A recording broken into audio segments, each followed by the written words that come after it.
Il semble facile d'écouter nos proches, mais sortis de cette sphère, avouons-le, combien de fois avons-nous hoché la tête ou acquiescé par monosyllabes à ce que nous disait notre interlocuteur pour feindre une écoute attentive, alors que nous aurions été incapables de restituer ce que nous avions entendu. Plusieurs facteurs empêchent d'être réellement à l'écoute de l'autre.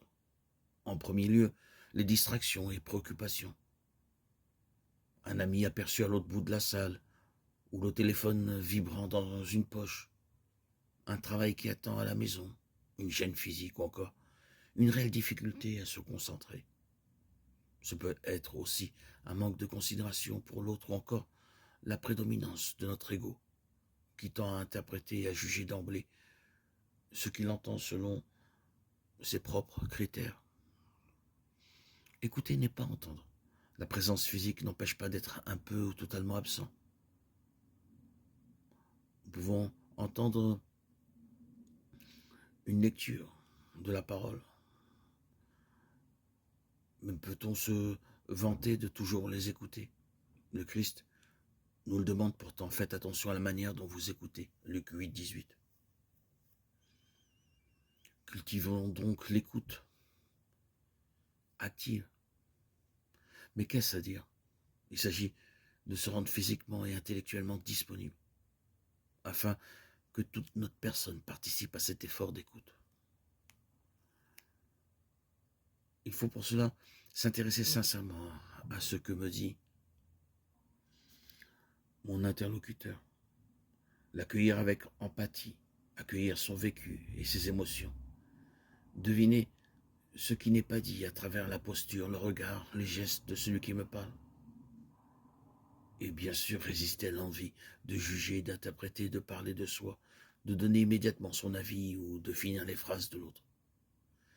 Saint Jacques nous exhorte ainsi, que tout homme soit prompt à écouter, lent à parler, Luc 1, 19. Retenons 2 clés spirituelles pour écouter, qui sont aussi les clés de la vie de prière. Faire silence et aimer l'autre. Le silence intérieur permet à notre cœur de s'ouvrir à ce que nous entendons. Avons-nous remarqué combien les religieux contemplatifs ont une vraie capacité d'écoute? Parce qu'ils ont l'habitude de faire silence et de tendre l'oreille pour écouter Dieu.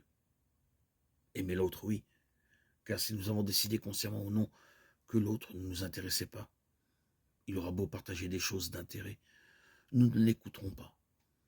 À l'inverse, si je décide que cette personne qui me parle a de la valeur pour moi, comme elle a du prix aux yeux de Dieu, alors j'orienterai toute mon attention et ma bienveillance vers elle, même si sa conversation semble avoir peu d'intérêt. Mieux encore, je la regarderai avec les yeux de Dieu, tout en sachant écourter la conversation si cela est nécessaire. Montrons à l'autre que, durant ces 3 minutes que le Seigneur nous donne avec lui, il sera à nos yeux la personne la plus importante au monde. Nous avons tous des oreilles, et souvent nous sommes incapables d'écouter. Il y a en effet une surdité intérieure qu'aujourd'hui même, nous pouvons demander à Jésus de toucher et de guérir. Et cette surdité intérieure est pire que la surdité physique, car c'est la surdité du cœur. La guérison du cœur commence par l'écoute. Écouter. Et cela guérit le cœur. Il est vrai, des gens ennuyeux qui disent toujours les mêmes choses. Et c'est possible de les écouter. Et puis quand ils ont fini de parler, placez votre petit mot de conclusion, mais écoutez-les, écoutez tout. Car il en est de même avec le Seigneur. Nous ferions bien de l'inonder de demandes, mais nous ferions mieux de l'écouter d'abord.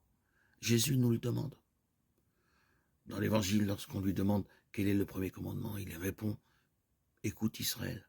Puis il ajoute le premier commandement « Tu aimeras le Seigneur, ton Dieu de tout ton cœur, et ton prochain comme toi-même ». Marc 12, 28, 31. Mais tout d'abord, écoute Israël. Écoute toi. Voici le remède. Chaque jour, un peu de silence et d'écoute. Quelques mots inutiles en moi et un peu plus de parole de Dieu. à l'écoute.